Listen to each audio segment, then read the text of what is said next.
señores, pues muchas gracias por su presencia en este ciclo en condiciones que se van haciendo cada vez más difíciles, pero todavía las podemos sobrellevar. Yo agradezco mucho a la Real Academia de la Historia, de la que formo parte, que haya pensado que yo podía hacerme cargo de una conferencia en este ciclo en donde los que han asistido a las conferencias anteriores pues han visto el extraordinario nivel y la calidad de las conferencias en las que hemos participado. Solo me gustaría sencillamente no desmerecer de la calidad de quienes me han antecedido en el uso de la palabra. Me toca hoy hacer una referencia a este gran aragonés, a este extraordinario aragonés que fue Joaquín Costa, que forma parte, que ha quedado incluido en este ciclo, que por otra parte pues patrocina, como bien sabemos, Ibercaja. Es una biografía muy compleja. Yo creo que más que una biografía muy detallada, voy a tratar de dar unas cuantas claves interpretativas de lo que fue la figura de Joaquín Costa, de una persona que, como indico ahí, vivió entre 1846 y 1911. Nacer en 1846 es situarse generacionalmente en el ámbito de lo que podríamos llamar la generación de las personas del sexenio, de los hombres del sexenio, de los que fueron protagonistas del gran proyecto de renovación y de transformación política que se produjo en España a partir de 1868. La figura, y no trato de justificarme del probable fracaso de esta conferencia, es que es gigantesca.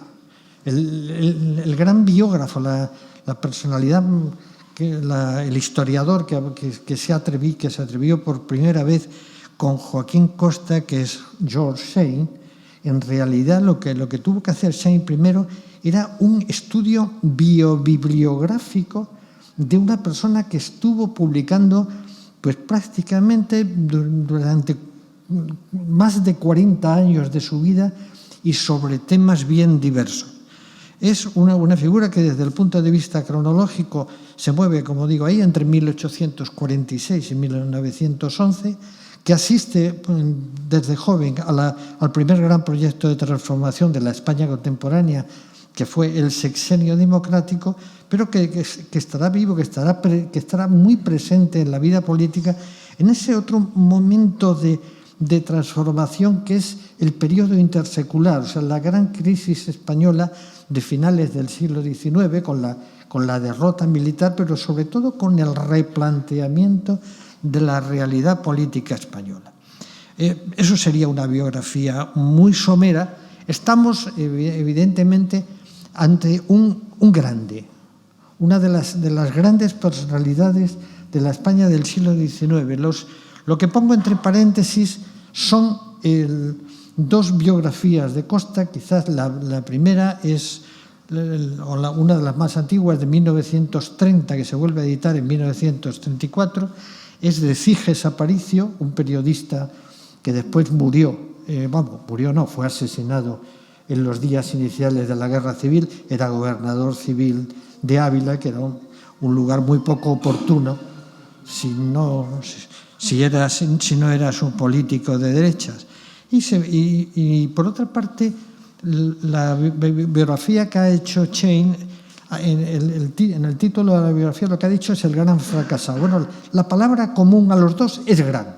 Es un gran fracasado, es un gran desconocido, en cualquier caso es un grande de la vida española, como se demostró a la altura de su muerte en febrero de 1911.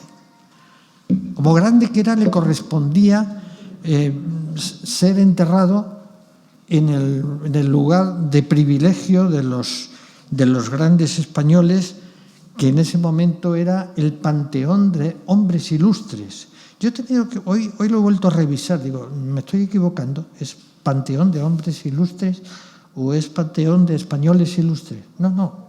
Cuando se hizo, en 1899, era Panteón de Hombres Ilustres.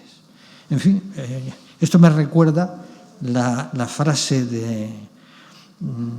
de Emilia Pardo Bazán, que refiriéndose a la sociedad del siglo XIX, decía que es que las mujeres, el único puesto oficial al que podían aspirar en la España del XIX era o estanquera o reina. No había otro. Por lo tanto, ese era el panteón de hombres ilustres, que, bueno, como muchos de ustedes conocen, pues está en la avenida de Reina Cristina. Es un edificio, en mi opinión, un poquito decepcionante, en el sentido de que no está tan lleno y realmente pues podría probablemente enaltecer más las glorias nacionales de lo que de hecho lo hace. Pero no llegó al pabellón de hombres ilustres, fue auténticamente secuestrado. Fue secuestrado por sus paisanos. Él había nacido en Monzón, pero realmente su patria chica era Graus, y fue secuestrado por sus conciudadanos, primero de Graus, después los aragoneses, que detuvieron el tren. Se dice que hasta había personas dispuestas a tumbarse en la vía para que el tren no pasara de Zaragoza hacia Madrid y no llegara hasta el destino de aquellos momentos. Algunos historiadores han dicho, bueno, que probablemente en cierta connivencia con el gobierno, que a lo mejor al gobierno de Madrid tampoco le interesaba mucho que Costa llegara a Zaragoza en aquellos momentos. Y esto, en realidad, esta afición fúnebre mía a empezar las conferencias por los cementerios y por los lugares de entierro, en realidad me lleva a hacer una pequeñísima reflexión. Y cuando digo pequeñísima, espero que el cronómetro esté funcionando, que no lo está. Hacer una pequeña reflexión sobre la importancia que tienen estos momentos fundamentales en la vida de estos prohombres, de estas personas ilustres en la vida española, que en muchos casos son heterodoxos. Y cuando digo heterodoxos no quiero decir que sean personas que no crean en los principios dogmáticos de lo que en aquel momento era la religión dominante, que era la religión católica. No, son más bien heterodoxos desde el punto de vista práctico, desde el punto de vista del cumplimiento, realmente alejados de unos valores comunes que permite identificarlos como tales. Y en ese sentido, esto que yo llamo los pasos obligados en una sociedad, digo, religiosa o de fuerte conciencia religiosa, normalmente tengo situados tres. El bautismo no da problema. Primero porque el prohombre, cuando es bautizado, tiene solo unos días. Pero el bautismo plantea a veces problemas con los hijos del prohombre. Si vamos a llevarlo a través de la Iglesia, yo les doy una ley en general. Es absolutamente excepcional en la España de aquellos años no bautizar a un hijo. No bautizar a un hijo no es una opción religiosa, es una opción civil. O sea, no bautizar a un hijo es condenarlo a la ilegalidad, es ponerlo fuera de la ley, en una sociedad en la que se exigía mucho el paso del bautismo. Los otros dos son mucho más complicados. El tema del matrimonio, ¿Cómo doy el paso del matrimonio en una sociedad que ordinariamente lo ve a través de la Iglesia? Eso es mucho más complicado. Por ejemplo,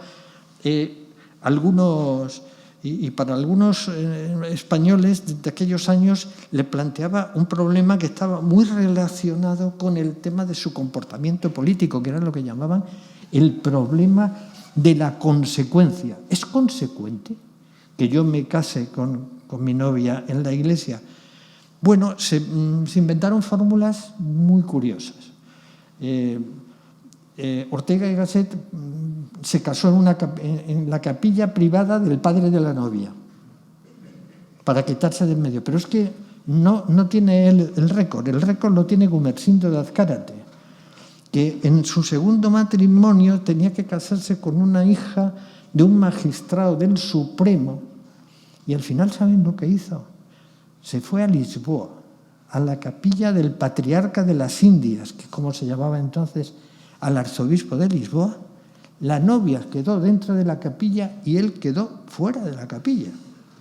Y así los bautizó el patriarca. O sea, el republicano, el heterodoxo, el no conforme con la vida española, tenía que recurrir a expedientes a veces de los más demenciales, lo cual por otra parte contrasta, porque me parece que no sé si es Fernando de los Ríos, o no sé quién es, que le escribe a Salmerón una vez, que le dice: oiga, usted que está en París, hable con Hippolyte Taine, el escritor francés y también representante de esa tendencia, y pregúntele cómo se casó él. Entonces le hizo la gestión, y Hippolyte Taine, casi en la iglesia. Para un francés no le planteaba problema, para un español sí lo planteaba. Y voy muy breve en este tipo de consideraciones, pero son pasos vitales en personas que no se ajustan a la sociedad del momento. Y el tercer paso es el paso de la muerte. O sea, el paso de la muerte y la famosa cuestión de ¿se confesó o no se confesó? ¿Se convirtió o no se convirtió? Parecía que ahí había una batalla final para muchas personas, que ha trascendido muchas veces a los libros de historia. Por ejemplo, la conversión de Manuel Azaña. Se convirtió antes de morir. Parece que el obispo de Montauban le visitó, pero claro, aquello fue a puerta cerrada, y tampoco el obispo de Montauban discretamente dijo nada sobre lo que había pasado.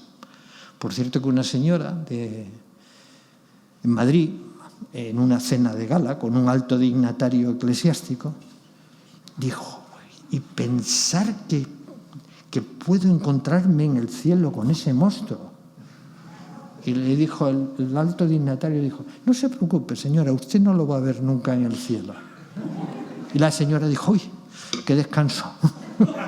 Era tan tonta y ni se enteró de lo que le estaban diciendo, ¿no?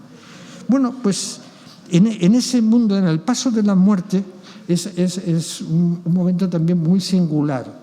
Y en el caso de Joaquín Costa es sencillamente, ¿verdad?, una persona que vive distanciada de la Iglesia. Tampoco vive en una oposición abierta contra la Iglesia, sino sencillamente distanciada, al cual, una vez que lo llevan, lo entierran en Zaragoza. ¿Dónde lo entierran? En el cementerio de Torrero, que es el cementerio principal de Zaragoza. Pero, ¿qué es lo que tienen que hacer? Lo que hacen entonces es un mausoleo, que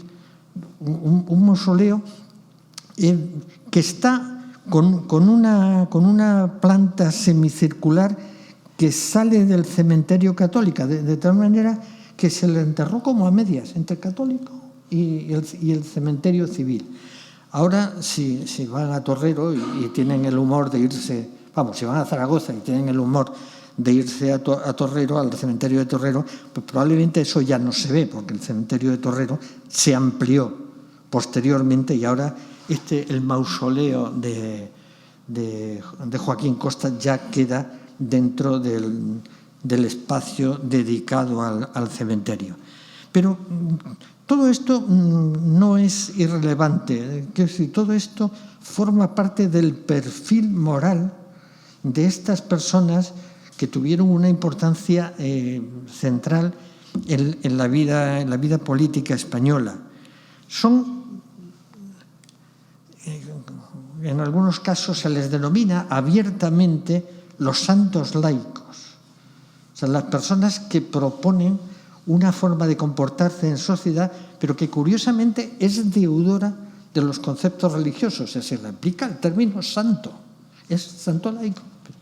Normalmente la trilogía más habitual de santos laicos de finales del siglo XIX y de comienzos del siglo XX es precisamente la que forman Francisco Giner de los Ríos, Pablo Iglesias y Joaquín Costa. En realidad es un deporte nacional, como escribiera Azaña, un deporte nacional, el de circular en torno a los últimos pasos del fallecido, a los últimos pasos del muerto, que con este comentario que traigo aquí de Manuel Azaña, que es un comentario, como ven, de 1922, al que le recuerde otra cosa, haya él. Pero este es, digamos, este afán necrófilo que existe tanto en la conciencia histórica de los españoles. En cualquier caso, la muerte de Joaquín Costa en febrero de 1911 desata toda una oleada de alabanzas, de reconocimientos a esa extraordinaria obra de publicista que él había realizado. Y es un conjunto de alabanzas en el que participan personas que representan en ese momento cosas muy distintas. Representan, por ejemplo, Ortega y Gasset es el hombre que capitanea, que en cierto modo protagoniza la generación de 1914, el que es protagonista de las propuestas optimistas de un grupo de españoles, no olvidemos las fechas, es decir, en 1911, cuando Ortega escribe esto, es vamos a decirlo en términos respetuosos, es un joven de 28 años, que todavía no es el gran Ortega y Gasset, no es la gran figura que conocemos, es una persona que se está formando. En ese momento acaba de sacar la cátedra de Madrid y sobre todo es el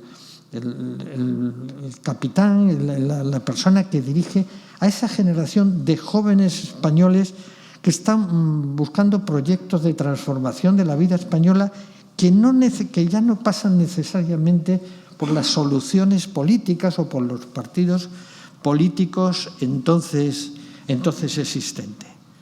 Es un reconocimiento del que participa también lo que podemos llamar la generación finisecular, la de las personas que en torno a 1900 tienen 25 o 30 años. Y bueno, también es conocida como la generación del 98, pero bueno, eso me daría pie a una disquisición sobre la oportunidad o no oportunidad de esa generación del 98. Pero ahí están, pues, Azorín, está Ramiro de Maeztu, están personas que se vuelcan con ese momento, con el impacto que ha tenido en Joaquín Costa a lo largo de los años de su vida, que por así decir se corta en una edad, pues no sé, un tanto breve. Habituados como estamos ahora a lo que estamos y a las edades que tenemos, 65 años nos parece plena juventud. A mí por lo menos sí me lo parece. Y en este texto de Unamuno lo que se utiliza mucho es, pues, el concepto del sentimiento de dolor en su forma de participar en la vida española. Y del impacto que causa la muerte de Costa en 1911, participa incluso una generación anterior, como es la generación de las personas que son estrictamente coetáneas suyas, que han nacido prácticamente por los mismos años, de los cuales yo pongo ahí, quizá como figura más representativa, a Francisco Giner de los Ríos. Francisco Giner de los Ríos ha sido un gran consejero. En uno de los libros dedicados a la correspondencia entre Giner y Costa, el título que le dio Shane era precisamente el don de consejo, o sea, era un consejero de la formación moral de Costa a lo largo de esos años. Una formación moral que, como ven en la frase que pongo abajo, llega también a los aspectos más íntimos, a luchar contra los sentimientos que podían afectar más a la intimidad de Costa. Bueno, pues en este mundo todas estas personas que en ese momento todavía viven también se ven afectados por la definición de Costa y por la caracterización de Costa. A mí me parece extraordinariamente emotiva esa frase que pongo al pie. Bueno, llevo más de 20 minutos hablando y me podrían preguntar, bueno, pero ¿Costa qué era? ¿Dónde estaba Costa? Tendrían motivos para preguntárselo. Miren, yo creo que la mejor forma de caracterizar lo que quiso ser Costa y lo que en buena medida lo fue, pero de una forma muy peculiar, era sencillamente un intelectual. Un intelectual, o la palabra intelectual, es una palabra que ha existido siempre como adjetivo, pero en los momentos finales del siglo XIX se acuña la idea del intelectual no como adjetivo, sino como nombre. O sea, hay una figura, un tipo de figura que es el del intelectual. Normalmente, bueno, con esa capacidad que tienen muchas veces nuestros vecinos franceses para convertir en francés cualquier cosa, la fecha de referencia del nacimiento del intelectual se sitúa muchas veces, lo sitúan alguna vez de una forma casi apodíctica. El 13 de enero de 1898, Emile Zola publica un artículo en el periódico L'Aurore que se llama Yo acuso. ¿Y a quién acusa? Acusa a la Francia tradicional. En la Francia tradicional está representada muchas veces por el ejército francés, por el ejército tradicional, y que hay en torno, lo que hay detrás de esa anécdota del J'accuse de Zola es el affaire Dreyfus, la acusación a un capitán judío de espionaje, con lo cual era también acusarlo de traición a la Francia tradicional y a la Francia clásica. Bueno, no estoy completamente de acuerdo con que el primer intelectual fuera Emilio Zola. Nosotros tenemos, por ejemplo, sin ir más lejos, por ejemplo, que en el siglo XIX, tenemos a Mariano José de Larra. Eso es una persona... Porque ¿qué es un intelectual? Un intelectual es una persona un hombre de letras, y caigo en lo de hombre de letras cuando ya estaba escribiendo Emilia Pardo Bazán, que es una figura fascinante. Es una persona de letras que a través de las letras trata de influir en la vida de su país sin que necesariamente se comprometa desde el punto de vista político. Y cuando digo sin que necesariamente no quiere decir que no se vaya a comprometer, pero no tiene por qué. Su instrumento principal es la pluma. Su instrumento principal es la publicación. De ese artículo de Emilio Zola se publicaron en ese periódico 300.000 ejemplares en enero de 1898. Tengan en cuenta el tipo de prensa que había entonces y el acceso de muchas personas a la prensa. 300.000 ejemplares era una barbaridad. Y por lo tanto tampoco es desatentado decir que ahí se caracteriza el intelectual. Pero mi opinión es que esa figura del intelectual, esa idea de la persona que a través de su compromiso literario quiere participar en la vida pública, influir en la vida pública, tampoco se inventa exactamente. Entonces, el diccionario, el Oxford English Dictionary, pues utiliza la palabra intelectual en el término en que lo estamos haciendo a comienzos del siglo XVIII. Por lo tanto, no es... Pero, en fin, la idea de que algunas personas pueden influir es una idea que le influye mucho a Costa, que es el hijo de unos pequeños campesinos, y voy ya dándole con estos algunas claves biográficas, un pequeño campesino del Alto Aragón con dificultades económicas constantes, porque aunque sus padres tienen intención de ayudarle, eso no es fácil. Hay una anécdota que está prácticamente repetida en todos los libros, que el Costa estudiante en Madrid era un Costa que tenía un par de botas. El único problema es que el par de botas eran los dos del mismo pie. Y entonces la noche anterior tenía que mojar una de las botas, mojarla mucho, para que le cupiera en el pie equivocado. Una persona que vive en una situación de pobreza notable. Hay esta frase de Eugenio d'Ors que siempre me ha gustado, siempre me ha parecido muy oportuna, que es el de que el intelectual puede tener una situación mediocre, puede ser una persona sin grandes ingresos, sin una gran situación económica, pero se reconoce ascendiente. Yo creo que los que hemos hecho carrera académica un poco hemos hecho eso.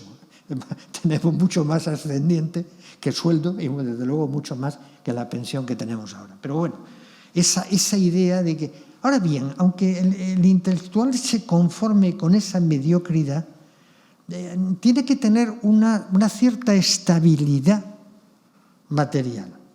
Ahí tiene que llegar a alguna forma para consolidar su posición. Y eso es dramático siempre en la vida de Costa, el conseguir los medios económicos que le permitan desempeñar esa función magisterial que él tiene en la vida española. Porque, por ejemplo, Costa no tiene un acceso fácil a la educación. Por ejemplo, el gran modelo de intelectual de comienzo del siglo XX es Ortega. Ortega no tiene ningún problema con la educación. Ortega es el hijo de un director del periódico. En Madrid, digamos, se codea, aunque solo sea porque los ve en casa de sus padres, con los grandes escritores de Madrid. Y cuando a la madre le recomiendan que busque un clima más cálido, al niño o a los niños, porque también fue su hermano Eduardo, lo mandan al Colegio del Palo de los jesuitas en Málaga. Por lo tanto, estas personas del mundo intelectual normalmente no tienen una extraordinaria dificultad económica, aunque están pendientes de tener esa estabilidad. Y claro, y Joaquín Costa no lo tiene. Joaquín Costa no tiene esa base económica suficiente, hasta el punto de que la primera salida conocida de Joaquín Costa es en 1867 a la Exposición Universal de París.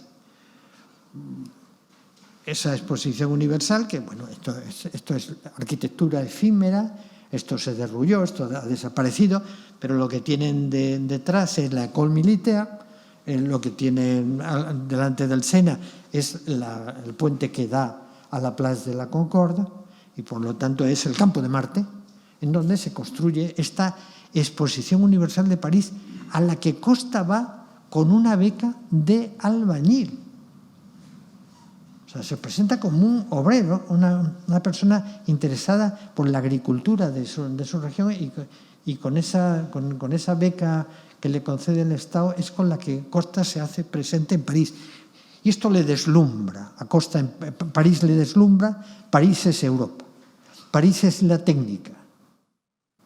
Y tiene una conciencia inmediata de tal manera que el concepto de europeización va a estar ya presente siempre en su vida. Un concepto de europeización que en muchos casos es simplemente la aplicación de la técnica. Bueno, este dibujo ustedes lo han visto miles de veces.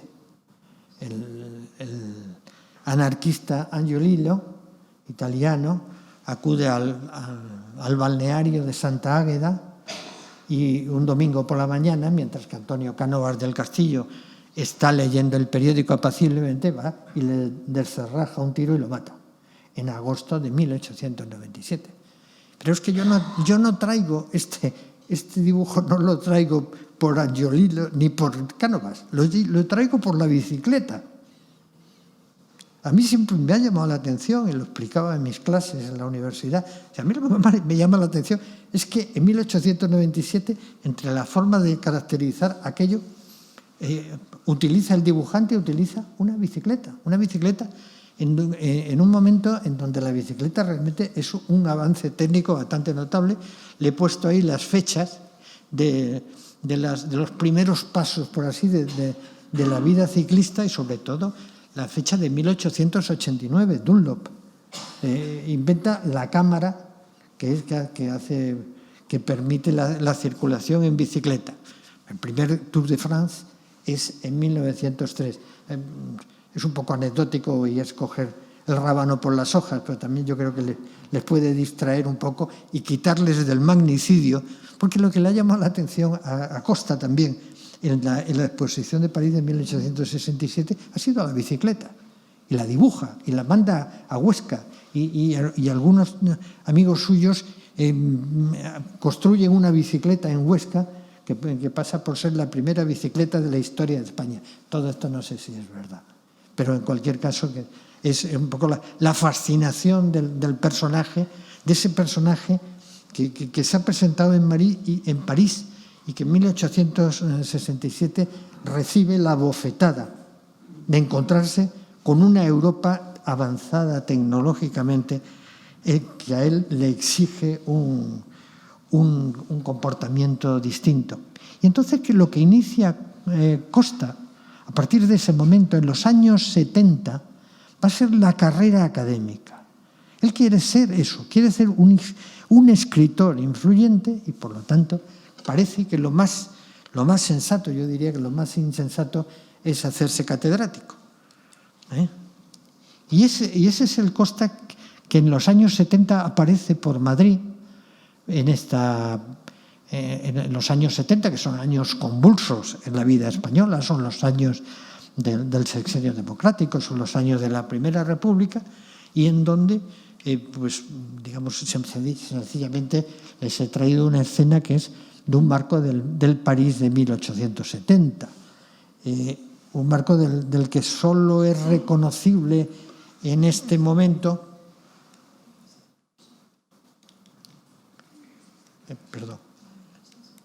solo es reconocible la iglesia de San José. Mientras que esto, que era la vivienda del cura de San José, se derruye en 1910 para construir la Gran Vía. Este es el Madrid de 1870. Y también es importante el Teatro Apolo, que es uno de los grandes escenarios madrileños de la época. Pues bien, allí en los años 70, Joaquín Costa inicia una carrera de tipo académico encaminada fundamentalmente. Necesitarás una app para que pueda ayudarte con eso. Puedes buscar apps en App Store. Esto pasa en las mejores familias. En 1870, como les digo, hace unos estudios académicos orientados al derecho y a la filosofía, o al derecho y a la historia. En realidad, Joaquín Costa es un gran historiador, y lo hace bajo la influencia, bajo la orientación normalmente de unas personas muy destacadas, ya lo hemos sacado antes, que son las personas, los krausistas, las personas que están tratando de inspirar una forma alternativa de estar en la sociedad española. Los krausistas en última instancia será Giner de los Ríos, pero Giner de los Ríos en 1870 todavía no tiene la personalidad que tendrá después. Los krausistas es fundamentalmente, pues, los que han traído la filosofía krausista alemana a España. Julián Sanz del Río, que ha muerto, Fernando de Castro, que morirá en 1874. Digamos, una oleada de figuras críticas con la vida española, que son los que orientan a Joaquín Costa y en cuya ámbito de influencia va a permanecer durante todos los años siguientes. Vamos a dejarlo aquí. Vamos a dejarlo aquí, la imagen. Y desde ahí es desde donde intentará Costa el asalto a lo que le parece fundamental, que es la cátedra universitaria. Las cátedras universitarias estaban mucho menos definidas en aquella época de lo que han estado posteriormente. Casi todos los que hemos accedido a la cátedra ya en la segunda mitad del siglo XX hemos ido por campos muy especializados y muy precisos. Una persona como Costa podía moverse entre el derecho y la filosofía, entre el derecho político y la historia. Eso podía moverse, y eso de hecho son los ámbitos en que Costa se mueve en aquellos años 70 y en los que repetidamente, aunque tampoco muchas veces, fracasa. Fracasa porque si el sistema de oposiciones a cátedras ha sido malo en alguna época, y yo creo que nadie lo ha defendido nunca, en aquella época todavía era peor. Costa podía entrar en una de estas oposiciones de la cátedra y salir elegido en una terna. Ahora, esa terna pasaba al ministro, y el ministro era el que elegía entre los tres, que le proponía el tribunal a una de las personas para ocupar la cátedra. Costa, en ese sentido, se estrellará en diversas ocasiones en cátedras de Derecho y en cátedras de Historia, bajo la inspiración de Giner, pero también con el sello y la sospecha de que es un discípulo de Giner o que es una persona relacionada con Giner, es un krausista. Y por lo tanto eso en algunos casos tampoco le beneficiará, como siempre ocurre en ese tipo de cosas. Y eso le obligará, como él dice en esos momentos de fracaso, dice: yo en realidad soy un labriego forrado de intelectual. O sea, no se encuentra, no tiene las ventajas materiales y los puntos de apoyo que tendrán otras personas de su época para acceder a la carrera universitaria. Eso le llevará a buscar caminos oblicuos como las oposiciones a funcionario del Estado en materia económica o las oposiciones de notario, cosa que de hecho consigue.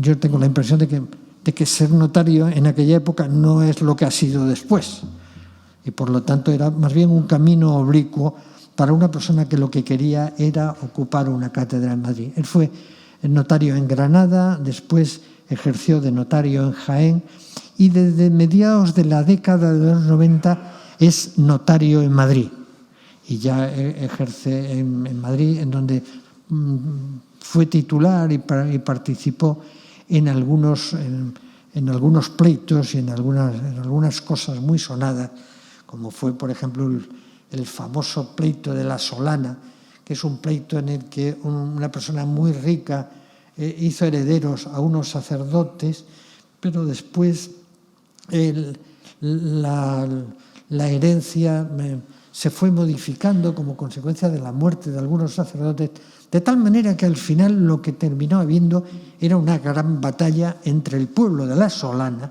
que quería beneficiarse de la herencia, y los sacerdotes. Esto no le ayudó precisamente a Costa en sus relaciones con la Iglesia Católica y en su práctica con la Iglesia Católica. Y después hay un capítulo que voy a tocar muy brevemente, entre otras cosas. Lo voy a tocar muy brevemente porque sé muy poco y no quiero meterme en berenjenales, que es que también un intelectual o una persona que quiere ejercer influencia en la vida de su época tiene que tener una cierta ámbito de estabilidad afectiva.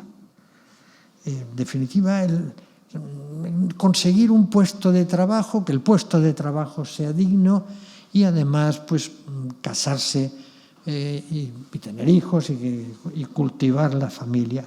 Bueno, a Costa tampoco le fue bien en ese sentido.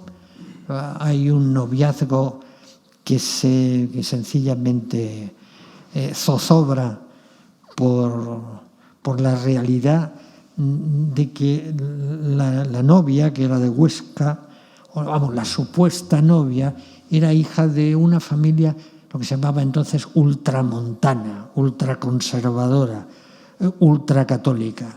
Y el Costa, que estaba en Huesca, pues era un funcionario, desde el punto de vista material podía dar alguna cierta estabilidad, pero era un funcionario sospechoso de krausismo.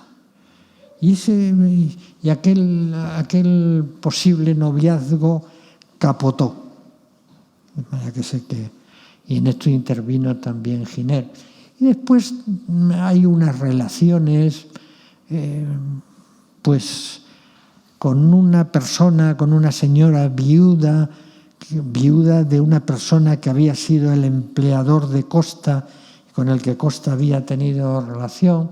Bueno, no sé mucho de esa historia. Quienes sean partidarios de este tipo de historia quedarán defraudados, pero no sé mucho. Hubo una hija. Nació una hija que se bautizó en una iglesia que ahora mismo no existe, pero que para mí me la encuentro mucho, que es la iglesia de San Luis de la calle de la Montera. Esta iglesia de San Luis no existe. Esta iglesia ardió en la primavera del 36, digamos, antes de que se desencadenara la violencia, pero probablemente formó parte de la violencia antirreligiosa ya de la primavera del 36.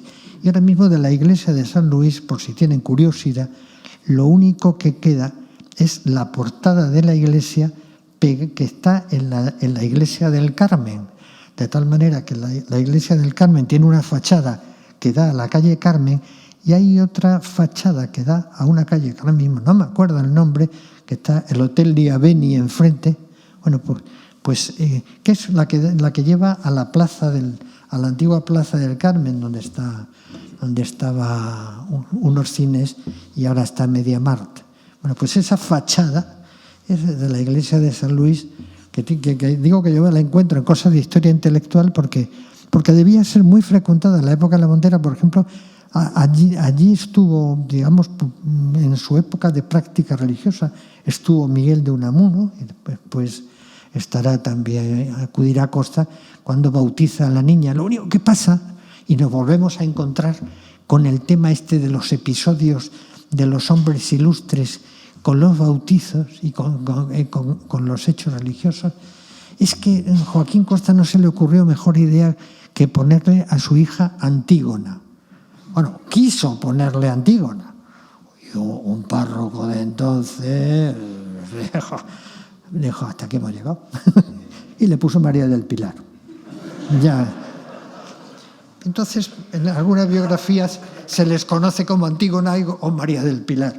Fue hija de Costa, madre de familia muy numerosa y con unas relaciones que no fueron fáciles con Joaquín Costa. Él no la reconoció, la adoptó en su momento, en los momentos finales. Buscó la compañía de la hija, pero a la hija no le llegaron los mensajes. En fin, todo un poquito triste. Pero en definitiva, lo único que quiero decir con esto, y no me meto en más chismes matrimoniales, es que ese otro aspecto que es muy importante en la vida del escritor influyente, que es la estabilidad emocional, tampoco se dio en el caso de Joaquín Costa. Pero Joaquín Costa lo tenemos ya entonces en los años 90 instalado en Madrid, es notario de Madrid, por mucho que le diga que ser un notario entonces no era tanto, seguía siendo un notario de Madrid, y era una persona muy presente en la vida suya, en la vida aragonesa y también en la vida madrileña. Y es en la década de los 90 cuando Joaquín Costa realizará, digamos, de una forma quizás más decidida, más neta, su programa de movilización.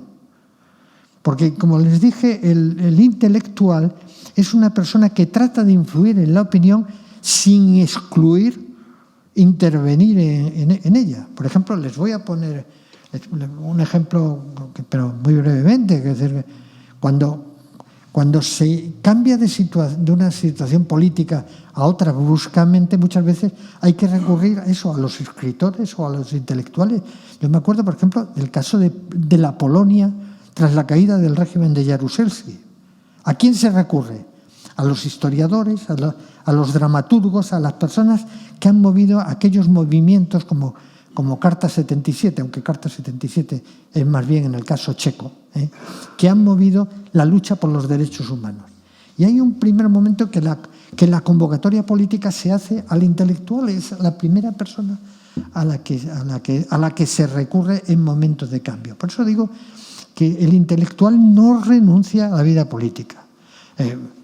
Joaquín Costa quiso ser diputado, lo quiso en la década de los 90 y lo conseguiría en 1903.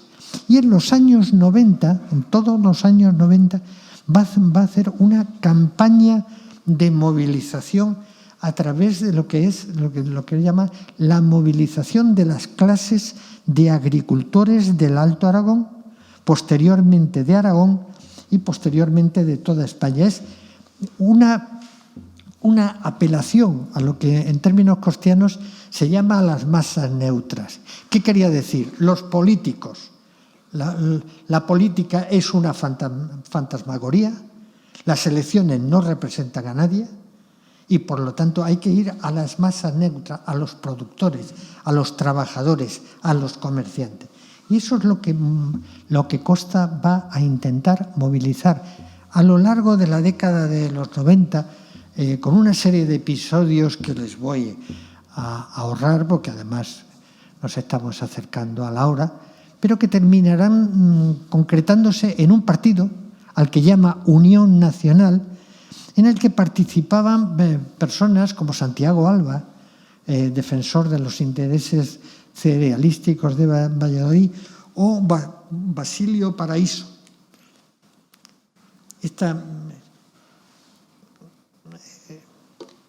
Por si no lo leen, en ese mágico espejo que fabricó Paraíso, se miran como industriales y se ven como políticos. No es inocente lo del espejo. Paraíso fabricaba espejos en Zaragoza.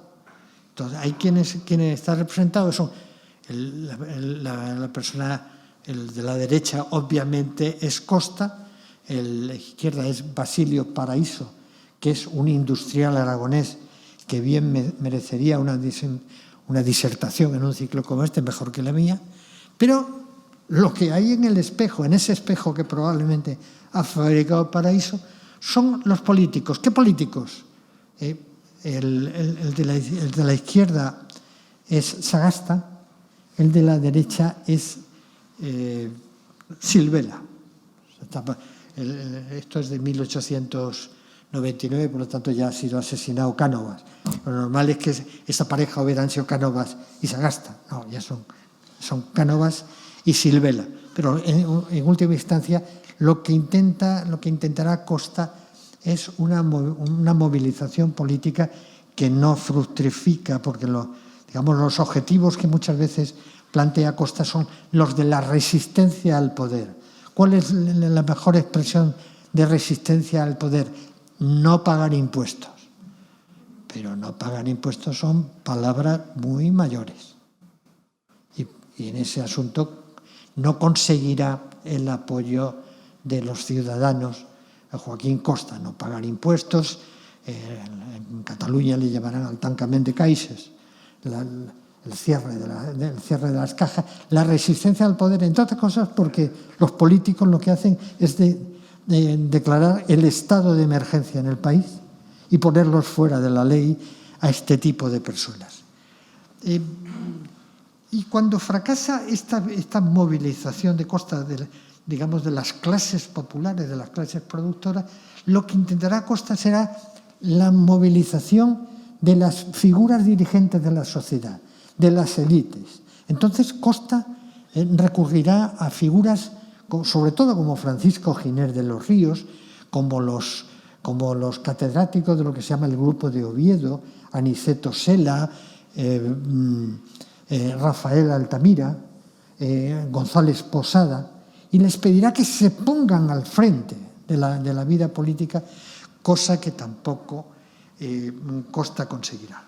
Lo que sí consigue, y es una de las grandes realizaciones de Costa, es crear un clima de opinión que se traducirá en una encuesta que Costa saca adelante y desarrolla en el Ateneo de Madrid, de la que procederá quizá una de las publicaciones más conocidas de Costa, es de Oligarquía y Caciquismo. Oligarquía y Caciquismo es la descripción de la realidad española, en la que participan muchos intelectuales y muchos escritores. España es un grupo oligárquico que utiliza el caciquismo como instrumento político. Bien es verdad que después algunos historiadores han dicho que probablemente eso de oligarquía y caciquismo, siendo un buen diagnóstico, en realidad ocultaba otra realidad. Es que había una España desmovilizada, que si no fuera por los caciques, tampoco hubiera dado la apariencia de legalidad que fue la vida política española. En cualquier caso, oligarquía y caciquismo es de 1901, es el momento de gran éxito de Costa conocido, tal punto de que cuando se publica Oligarquía y Caciquismo hay una manifestación popular para acompañar a Costa a su domicilio. Esto era un poco lo que se hacía antes con los toreros, se les sacaba de la plaza. Bueno, pues a Joaquín Costa se le saca del Ateneo de Madrid, que estaba ya ahí, estaba en la calle del Prado, y se le lleva a su domicilio, se le acompaña a su domicilio, que tampoco estaba demasiado lejos, estaba al comienzo de la calle de Barquillo.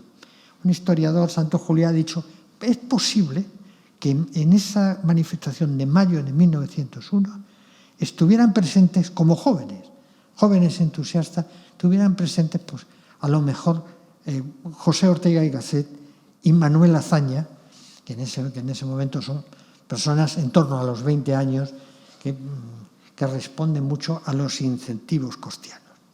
Y la otra gran imagen, y con esto es verdad que voy cerrando, pero es penúltimo capítulo, es la idea de Costa de ir a una dictadura tutelar. O sea, es tan falsa la situación política que hay que acudir a la imagen que él construye del cirujano de hierro.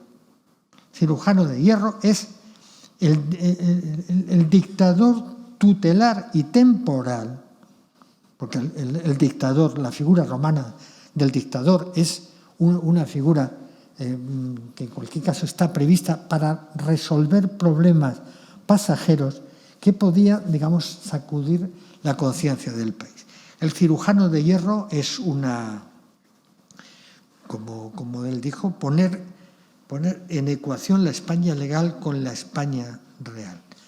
Bien, una figura, como ustedes comprenderán, problemática, expuesta, cuando en realidad muchos otros españoles, como Ortega o como Azaña, lo que estaban tratando de poner en pie era una sociedad española de personas formadas. Bien, la figura del cirujano de hierro, que también forma parte de este momento de la oligarquía y del caciquismo, pues en definitiva fue, en cierto modo, un canto de cisne de un Costa, que eso no lo he dicho, un Costa que está enfermo desde que tenía 20 años. Tenía una atrofia muscular que le impedía mover uno de los dos brazos. Ahora no me digan cuál, porque no lo recuerdo. No, el derecho. Porque tenía que comer, la muñeca sí la manejaba, pero tenía que comer apoyando el codo en la mesa, bueno, porque no le permitía el brazo. Bueno, esa atrofia o distrofia, ya, la palabra tengo aquí, personas de la academia que me dirán exactamente qué es lo oportuno, es decir, atrofia o distrofia, es algo que fue minando la salud de Costa, que desde el año 1903, 1904, con un efímero viaje a Madrid en 1908, en realidad estará esperando la muerte en Graus. Y en ese mausoleo, esto es la opción republicana de Costa, en ese momento, pues digamos que la figura de Costa, la propuesta de Costa final sobre el cirujano de hierro, moverá estos recelos a los que vengo haciendo referencia y de los cuales he extraído dos frases muy breves de dos personas que representan generacionalmente y políticamente momentos muy similares, aunque la hazaña protagonista sea una hazaña muy posterior al Ortega protagonista desde 1914. No deja de ser significativo que la carta de Ortega es muy temprana, es del año 4.